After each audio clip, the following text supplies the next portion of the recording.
Regardez ce que le vent nous a apporté aujourd'hui, ricana Victoria Whitmore, directrice du prestigieux Centre culturel métropolitain, en observant à travers la vitre teintée de son bureau. Une jeune fille qui fait je ne sais quoi devant notre entrée.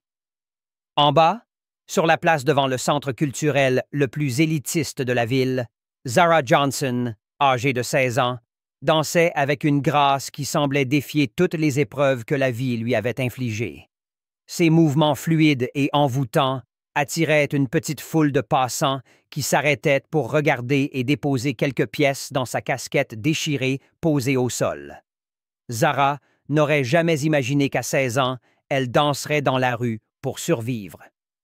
Il y a 3 ans, elle rêvait encore d'être acceptée à la Prestige Dance Academy, la même institution qui opérait désormais à l'intérieur du bâtiment dont les agents de sécurité s'apprêtaient à l'expulser. L'ironie était amère.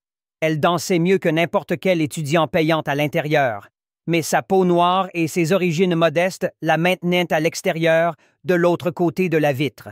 « Appelez la sécurité !» ordonna Victoria à son assistante, ajustant ses lunettes de créateur. « Cette performance fait fuir notre clientèle. Nous organisons ce soir un gala de charité élitiste et nous ne pouvons pas tolérer une telle atmosphère qui contamine notre environnement. » Victoria avait bâti sa carrière en tenant les indésirables à l'écart de ces événements.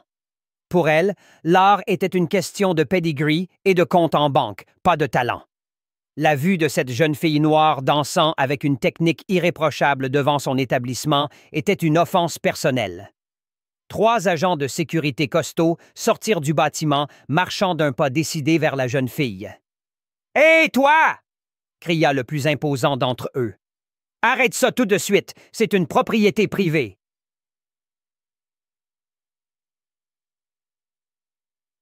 « Je suis sur le trottoir public, » répondit Zara, cessant de danser mais conservant sa dignité.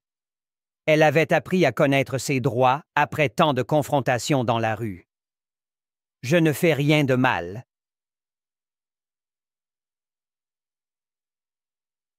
« Tu déranges nos clients, » rétorqua l'agent, donnant un coup de pied délibéré dans sa casquette, éparpillant les pièces sur le sol. « Dégage d'ici avant qu'on appelle la police. » À ce moment-là, une voiture de luxe s'arrêta de l'autre côté de la rue. James Patterson, un magnat de l'immobilier, emmenait son fils de 12 ans, Marcus, à une autre séance de kinésithérapie. Marcus, né avec une infirmité motrice cérébrale, avait perdu presque toute motivation pour ses traitements ces derniers mois. « Papa, arrête la voiture !» demanda Marcus, soudain excité pour la première fois depuis des semaines, observant la scène par la fenêtre. « Cette fille, elle danse comme l'ange dont maman parlait avant de partir. » James arrêta la voiture et ils regardèrent tous deux Zara ramasser ses pièces avec une dignité qui impressionna même cet homme d'affaires endurci. Il avait passé les 2 dernières années à essayer de donner un sens à sa vie après avoir perdu sa femme dans un accident, tout en s'occupant seul de Marcus et de sa dépression croissante. « Pourquoi sont-ils méchants avec elle, papa? » demanda Marcus, ses petites mains pressées contre la vitre. Malgré ses limitations physiques, le garçon avait une sensibilité émotionnelle aiguë qui surprenait souvent les adultes. Mais ce qui attira vraiment l'attention de Marcus, c'est la manière dont Zara se releva, fixa les agents de sécurité dans les yeux et murmura quelque chose qui les fit tous reculer légèrement, comme s'ils avaient entendu quelque chose de profondément troublant. « Qu'a-t-elle dit? » murmura Marcus, intrigué. Zara avait chuchoté. « Vous vous souviendrez de moi. Un jour, vous regretterez de ne pas m'avoir traité avec respect. » Mais il y avait autre chose dans son regard, une détermination suggérant qu'elle ne lançait pas une menace en l'air, mais une promesse calculée. Alors qu'elle s'éloignait, portant ses maigres affaires, ses yeux croisèrent brièvement ceux de Marcus à travers la vitre de la voiture. Quelque chose d'indéfinissable passa entre eux, une connexion que ni l'un ni l'autre ne pouvaient expliquer, mais qu'ils ressentirent profondément. C'était comme s'il se reconnaissait en tant qu'âme blessée par le préjugé et l'abandon. Marcus avait passé sa vie à être regardé avec pitié ou malaise à cause de son état. Zara avait passé sa vie à être regardée avec suspicion ou mépris à cause de sa couleur et de sa situation. En cet instant fugace, ils trouvèrent l'un dans l'autre quelque chose de rare, une acceptation sincère. Victoria Whitmore, observant toute la scène depuis sa fenêtre, sourit avec satisfaction. « Problème résolu », murmura-t-elle, ignorant qu'elle venait de commettre la plus grande erreur de sa carrière. Elle n'imaginait pas qu'en quelques semaines, la même jeune fille qu'elle venait d'humilier serait au centre d'un bouleversement qui ébranlerait les fondations de son institution élitiste.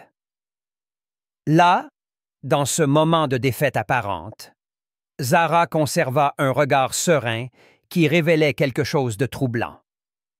Elle ne semblait pas surprise par l'humiliation. C'était comme si elle savait que quelque chose de ce genre arriverait et qu'elle y était préparée. Plus encore, il y avait une qualité calculatrice dans son calme, suggérant que ce n'était pas une simple humiliation parmi d'autres, mais une pièce d'un puzzle bien plus vaste. En s'éloignant, Zara passa la main sur le téléphone dans sa poche, un appareil étonnamment sophistiqué pour quelqu'un dans sa situation. Pendant une seconde, ses doigts hésitèrent au-dessus de l'écran, comme si elle était sur le point de passer un appel important. Mais elle secoua la tête et rangea le téléphone. « Pas encore », murmura-t-elle à elle-même.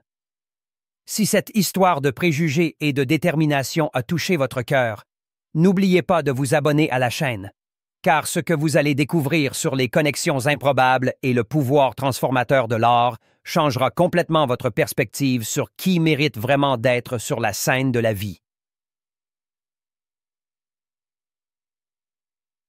3 jours s'étaient écoulés depuis l'humiliation, mais James Patterson ne pouvait oublier cette scène.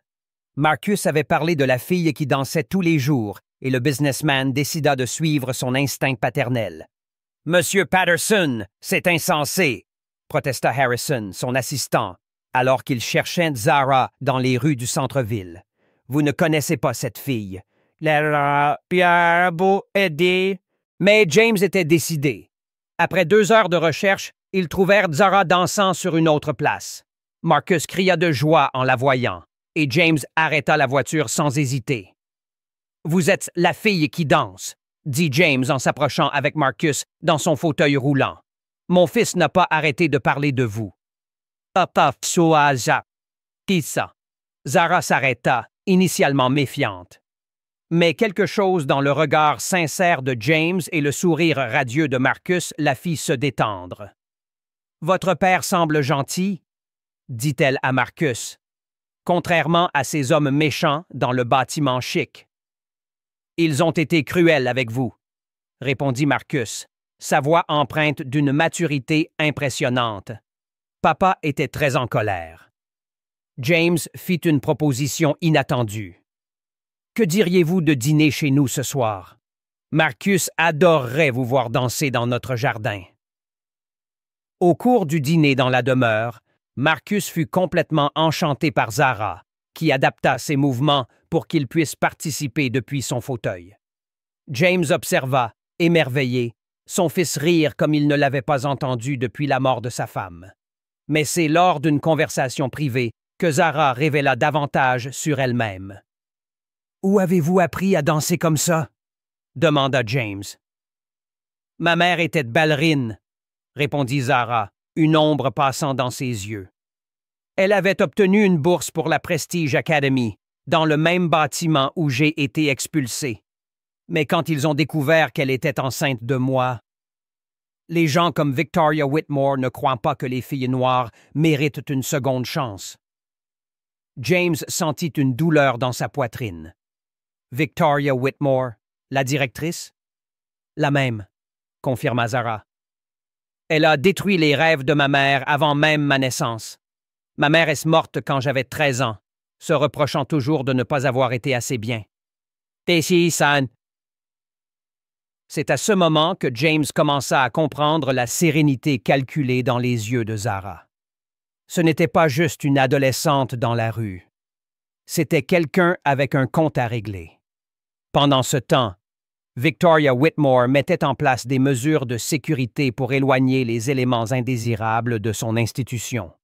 Elle avait engagé des agents supplémentaires et installé des caméras de reconnaissance faciale programmées pour identifier Zara. « Nous ne pouvons pas permettre que ce genre de situation se reproduise », déclara Victoria. « Notre réputation dépend du maintien de certaines normes. » Ce que Victoria ignorait, c'est que ces mesures étaient surveillées. Zara avait passé 3 ans non seulement à survivre, mais à acquérir des compétences qu'une fille dans sa situation n'aurait pas dû posséder. « Tonton Marcus a dit que vous êtes très intelligente », commenta le petit Marcus lors d'une visite régulière à la demeure. « Il a dit que vous portez le nom d'un prince guerrier. » Zara sourit mystérieusement. « Ton oncle a raison, et les guerriers ont toujours un plan. » Puis elle montra à James quelque chose de choquant, un dossier contenant des documents, des photos et des enregistrements sur Victoria Whitmore, collectés au cours des 2 dernières années. « Comment avez-vous eu accès à tout cela? » demanda James, feuilletant des contrats douteux et des registres financiers suspects.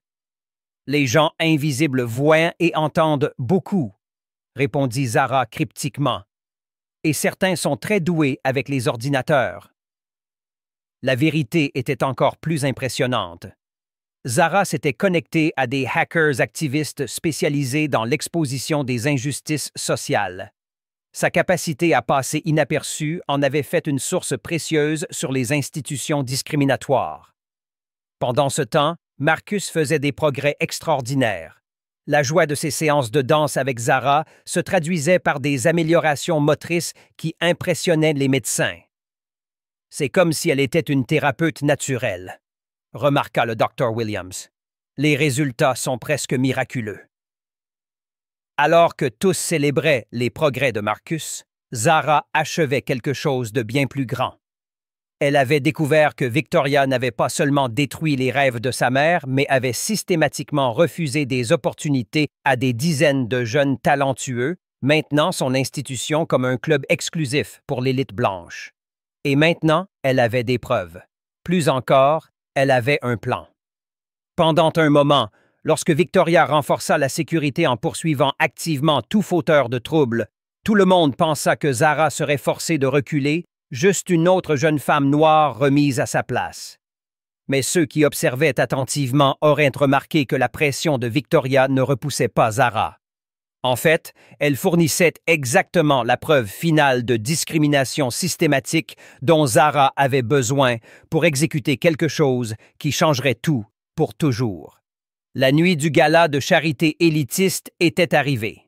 Victoria Whitmore circulait dans la grande salle du Centre culturel métropolitain, recevant des compliments de donateurs millionnaires et de politiciens influents. Ses années de travail à construire ce réseau de contacts élitistes allaient enfin porter leurs fruits avec la plus grande donation de l'histoire de l'institution.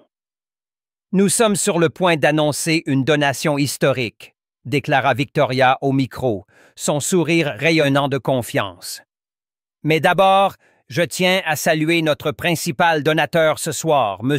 James Patterson. » James monta sur scène, repoussant la chaise que Marcus avait insisté pour tirer pour lui. Le public applaudit poliment, ignorant ce qui allait se passer. « Merci, Victoria », commença James, sa voix résonnant dans la salle.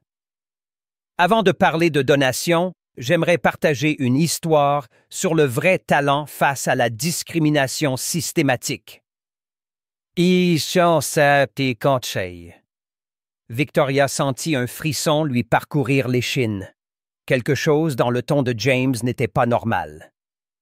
Il y a quelques semaines, mon fils et moi avons été témoins de l'humiliation d'une jeune femme extraordinaire par les agents de sécurité de cette institution, poursuivit James alors que la salle devenait silencieuse.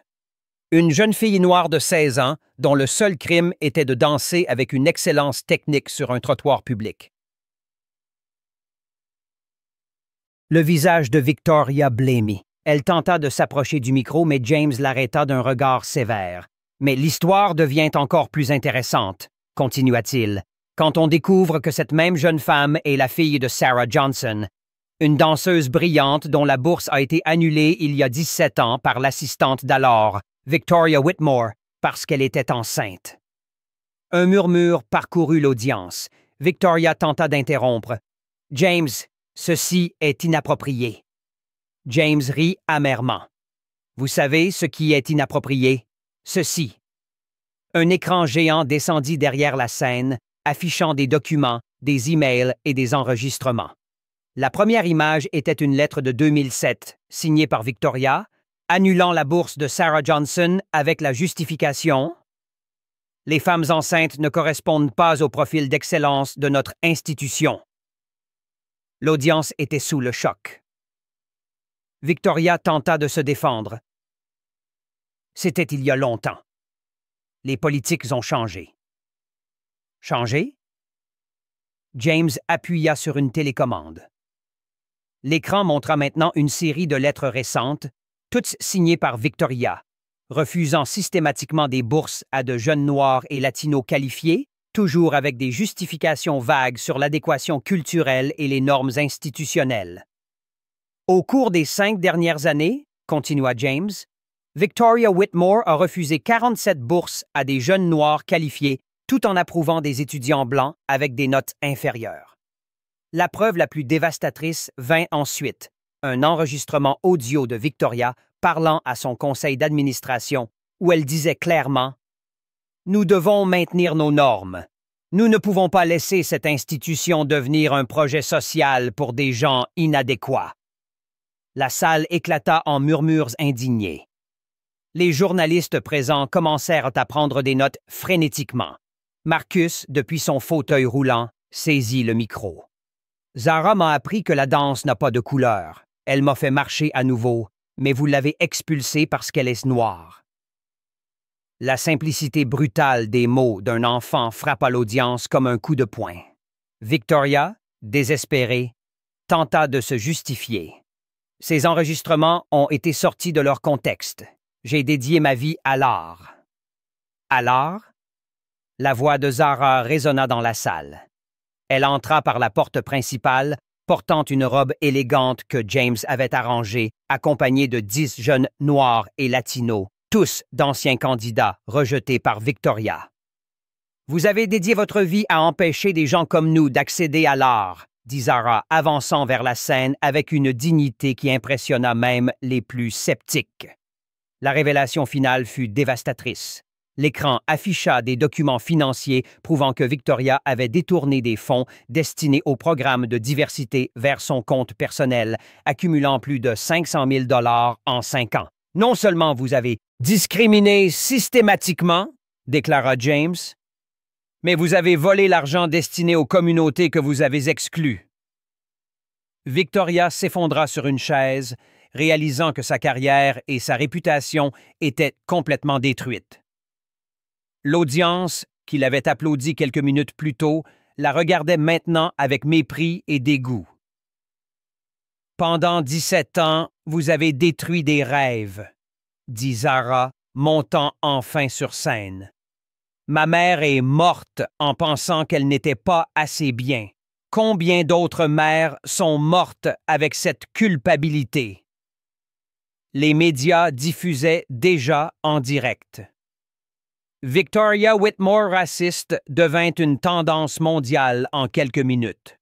« J'aurais pu chercher une vengeance cruelle, » conclut Zara, « mais j'ai choisi d'exposer la vérité et de créer de vraies opportunités. À partir d'aujourd'hui, ce centre aura de nouveaux propriétaires et une nouvelle mission. Un art véritable pour tous. » James annonça qu'il achetait le Centre culturel métropolitain et le transformait en Institut Sarah Johnson pour les arts inclusifs, avec Zara comme la plus jeune directrice artistique de son histoire. Victoria fut escortée dehors par les mêmes agents de sécurité qui avaient humilié Zara des semaines plus tôt. Son dernier regard fut celui de Zara dansant sur scène, applaudi par une ovation debout d'une audience qui comprenait enfin ce qu'était la véritable excellence. Alors que les révélations s'accumulaient et que les masques tombaient, Une nouvelle réalité prenait forme dans la salle. Comme une symphonie trouvant enfin son harmonie après des années de notes discordantes, prouvant que la véritable grandeur ne connaît ni couleur, ni classe sociale, ni limitation imposée par ceux qui craignent le talent authentique. 6 mois après la nuit qui détruisit Victoria Whitmore, Zara Johnson se tenait sur la scène principale de l'Institut Sarah Johnson pour les Arts inclusifs, dirigeant une répétition de 50 jeunes de toutes origines et classes sociales. Son programme de bourse complète avait attiré des talents de tout le pays, transformant l'institution en une référence mondiale pour l'inclusion artistique. Encore une fois, avec du sentiment, instruisit Zara, sa voix résonnant dans la même salle où elle avait été humiliée. L'art ne connaît pas de frontières. Marcus Patterson, maintenant âgé de 13 ans, était assis au premier rang comme toujours, non plus dans un fauteuil roulant, mais soutenu par des béquilles spéciales. Ses progrès étaient si extraordinaires que des universités médicales étudiaient son cas comme une révolution dans les thérapies basées sur la connexion émotionnelle et l'art-thérapie. Zara, appela Marcus pendant une pause. Papa a dit que vous avez reçu une autre proposition pour donner des conférences internationales. Elle sourit. En 6 mois, elle était devenue l'une des figures les plus respectées dans la lutte contre le racisme institutionnel. Harvard, Oxford et la Sorbonne se disputaient ces conférences. Le documentaire La danseuse qui a tout changé était en lycée pour un Oscar et avait été vendu dans 47 pays. De l'autre côté de la ville, Victoria Whitmore ouvrait une autre lettre de refus pour un poste de réceptionniste dans une école de danse de quartier. Aucune institution culturelle, éducative ou même commerciale ne voulait associer son nom au sien après le scandale. Sa carrière de 30 ans avait été anéantie en une seule nuit et son CV était devenu radioactif sur le marché du travail. L'appartement d'une chambre qu'elle occupait maintenant, une fraction pathétique de la taille de son ancienne demeure, était tout ce qui lui restait après avoir payé les amendes judiciaires d'1 million de dollars et remboursé chaque centime détourné. Même sa famille s'était éloignée, honteuse de l'exposition publique.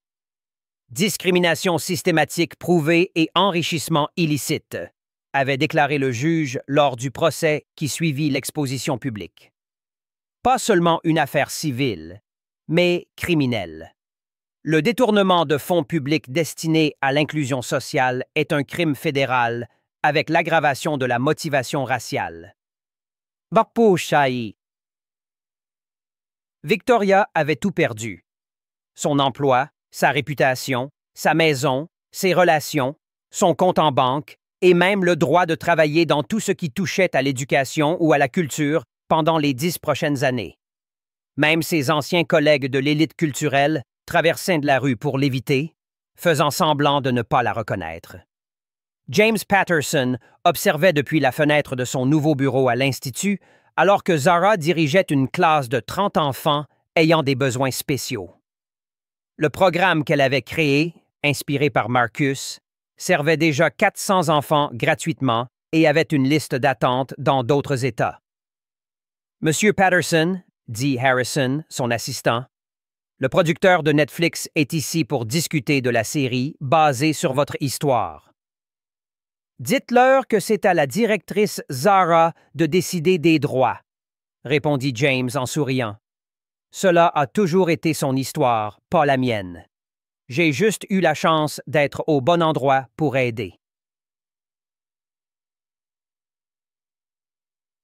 Lors d'une interview télévisée en direct sur CNN, regardée par 12 millions de personnes, on demanda à Zara comment elle était passée d'adolescente sans-abri à directrice de l'une des institutions culturelles les plus respectées et influentes au monde. J'aurais pu répondre aux préjugés par plus de préjugés, expliqua-t-elle avec une sérénité qui démentait son âge. J'aurais pu riposter avec cruauté, destruction personnelle ou même violence. Mais j'ai réalisé que la meilleure vengeance n'est pas de détruire ceux qui vous ont fait du mal. C'est de construire quelque chose de si grand et transformateur qu'ils réalisent exactement ce qu'ils ont perdu en vous sous-estimant. Jamais. La journaliste posa une question spécifique sur Victoria Whitmore et si Zara ressentait de la satisfaction face à sa chute. Elle a essayé de m'effacer de l'histoire, mais elle a fini par être effacée par l'histoire qu'elle a tenté de contrôler, répondit Zara sans aucune amertume. J'ai pitié d'elle, car elle a vécu toute sa vie en croyant qu'elle valait plus que les autres simplement parce qu'elle était née avec des privilèges. Maintenant, elle comprend trop tard que la valeur humaine ne s'achète ni ne s'hérite. Marcus, qui participait à l'interview aux côtés de Zara, ajouta avec sa sagesse précoce qui surprenait toujours les adultes. Zara m'a appris que quand quelqu'un vous traite mal, vous avez deux choix fondamentaux. Devenir comme eux ou devenir infiniment meilleur. Elle n'a pas seulement choisi d'être meilleure, elle a redéfini le concept d'excellence. L'émission se termina sur des images inspirantes de centaines de jeunes noirs, latinos, asiatiques et handicapés qui avaient désormais des opportunités que Victoria leur avait systématiquement refusées pendant des décennies. Beaucoup étaient déjà acceptés à Juilliard, à la Royal Academy of Music et dans d'autres institutions de renommée mondiale autrefois inaccessibles pour des gens comme eux. La caméra se concentra sur une immense fresque à l'entrée de l'Institut, une photo de la mère de Zara, Sarah Johnson, avec les mots « Le talent ne connaît ni couleur, ni classe, ni limitation, seulement des cœurs ouverts pour le reconnaître. »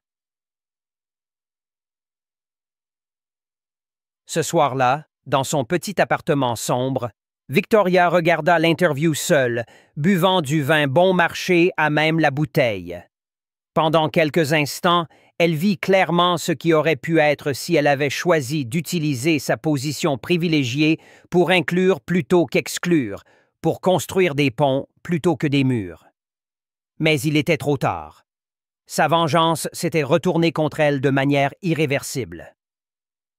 Zara, quant à elle, était dans sa nouvelle maison, une propriété modeste mais confortable que James l'avait aidé à acheter, planifiant avec lui et Marcus l'expansion de l'Institut à Los Angeles, Chicago et Atlanta. À 17 ans, elle avait transformé sa douleur en mission, son exclusion en inclusion radicale, son humiliation en inspiration pour des dizaines de milliers de jeunes à travers le monde.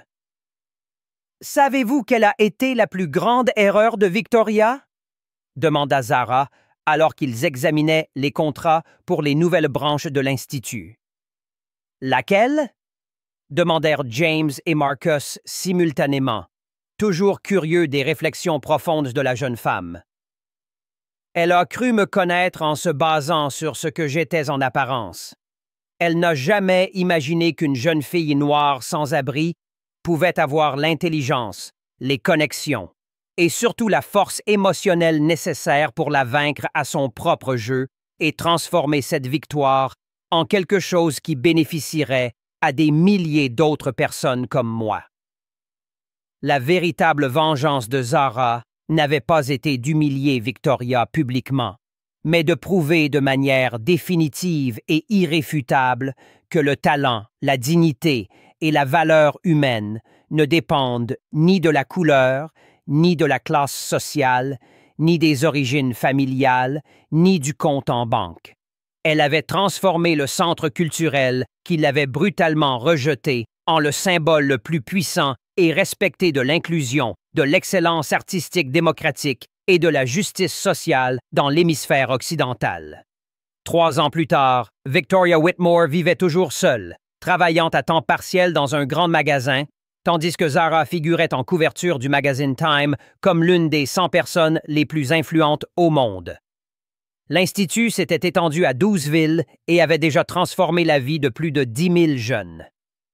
Victoria avait essayé d'effacer Zara Johnson de l'histoire, mais elle avait fini par être complètement effacée par elle. Zara apprit que la meilleure vengeance n'est pas de rendre le mal qu'on vous a fait par plus de mal.